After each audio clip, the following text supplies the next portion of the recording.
நம்முடைய திரு சமூகத்தில் எங்களை தாழ்த்துகிறோம். ஆண்டவரே, இந்த நவலட்சுமி குலத்திலே இங்குள்ள மக்களுடைய சூழ்நிலைகளை பார்த்து இவர்களுடைய வேதனைகளிலும் கஷ்டங்களிலும் இவர்களுடைய துயரங்களிலும் கர்த்தருடைய பிள்ளைகள், இந்த ஊரின் ஜனங்கள், வாலிபர்கள் எழுச்சியாக நின்று ஒருவரை ஒருவர் காப்பாற்றி இந்த வெள்ளத்திலிருந்து மீட்கப்பட்டார். ஒரு நாள் மழைக்கே எங்களால் தாங்க முடியவில்லை. ஆண்டவரே, 40 நாள் மழை வந்தால் என்ன ஒரு சூழ்நிலை. ஆண்டவரே, இன்றைக்கு அநேகர் உங்களுடைய இந்த கடைசி கால எச்சரிப்பின் செய்தியை நாங்கள் அறிந்து கொள்ள, புரிந்து கொள்ள நீங்கள் கிருபை தாருங்கள். ஆண்டவரே, எத்தனையோ குடும்பங்கள் பாதிக்கப்பட்டு மனநிலையிலும் மன சூழ்நிலையிலும் இந்த வீட்டை மறுபடியும் எப்படி எழுப்பி கட்டுவோம், என்ன செய்ய வேண்டும் என்று தெரியாத ஒரு நிலையில் இருக்கின்றது. ஆண்டவரே, பேசாமல் இருக்கிறவர்கள், வசதி வாய்ப்பு இல்லாமல் இருக்கிறவர்கள், ஆண்டவரே சோர்ந்து போயிருக்கிறது. ஆண்டவரே, உங்களுடைய சபையின் மூலமாக, உங்களுடைய போதனையின் மூலமாக, உங்களுடைய வேத வசனத்தின் மூலமாக நீர்தாமே எங்களுக்கு ஆறுதலின் செய்தியை, ஆண்டவரே நீர்தாமே எங்களுக்கு சமாதானத்தின் செய்தியை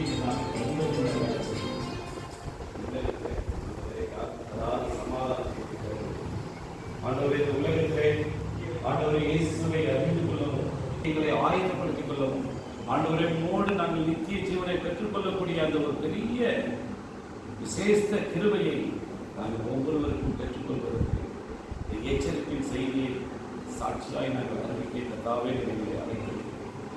எத்தனையோ ஜனங்கள் மாண்டு போகிறார்கள், தெரியாமல் போகிறார்கள்.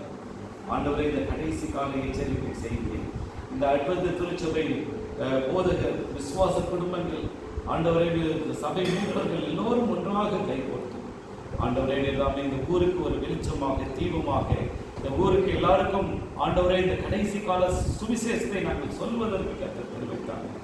ஆண்டவரே, உங்களுக்கு தேவையான பண வசதிகளை பரத்திலிருந்து கொடுக்கும்படியாக சொல்லியிருக்கிறேன்.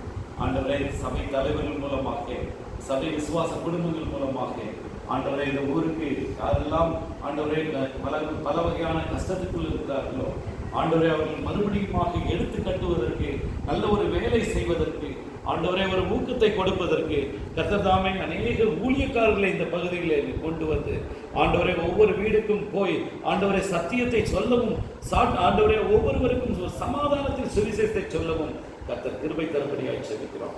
ஆண்டவரே, இந்த பகுதியிலே இருக்கக்கூடிய ரத்னபுரி, ஆதிநாதபுரம், மணவாக்கம், ஆழ்வார்த்து நகரி, ஆண்டவரே ஏரல், ஆண்டவரே அநேக சிறுவை கொண்டம் எல்லா சமாதானத்தை கொடுக்கின்ற சமூகத்திலே ஆண்டவரே நாங்கள் ஒருநாள்பட்டு, ஆண்டவரே நாங்கள் நீங்கள் எதை கேட்கிறீர்களோ அதை பகுதியிலே நீர் என்ன செய்ய வேண்டும் என்ற சித்தம் வைத்திருக்கிறீர்களோ, எல்லாமே பரலோகத்தின் தெய்வம் ஆண்டவரே இந்த பகுதியின் மூலமாக, இந்த சபையின் மூலமாக அநேகருக்கு ஒரு ஆசீர்வாதத்தை கொடுக்கும்படியாக சொல்லிக்கிறோம்.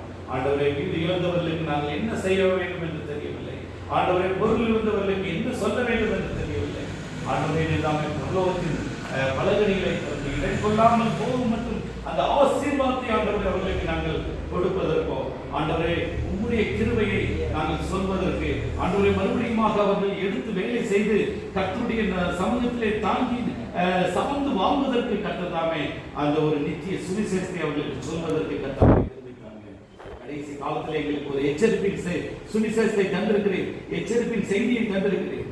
ஆண்டவரை யாரும் இனி வரக்கூடிய பெரிய அழிவிலிருந்து நாங்கள் மீட்பதற்கு கர்த்தர் தாமே கிருபை தந்து எங்களை பாதுகாத்துக் கொள்ள முடியாது சொல்லிக்கிறோம். தேவ தூதர்களை வழிநடத்தும் ஆண்டவரை, ஒவ்வொரு தூதர்களும் எங்களை நடத்தும்படியாய், ஆண்டவரை நாங்கள் செல்ல வேண்டிய பாதைகளை வழி நடத்தும்படியாக என்னுடைய சமூகத்தில் ஏற்படுகிறோம். மீண்டுமாக சந்திக்கும் போது கர்த்தர் எங்களுக்கு பெரிய கிருபையை ஆசீர்வாதத்தை செய்தார் என்று நாங்கள் ஒருவர் சாட்சியாக சொல்ல கர்த்தர் கிருபை தந்து ஆசீர்வதிக்க வேண்டும் என்று எங்களுக்காக பாடுபட்டு மரித்து வைத்திருந்த ஆண்டவரும் அருமை ரட்சகருமாகிய இயேசுவின் நாமத்தில் வேண்டுகிறோம்.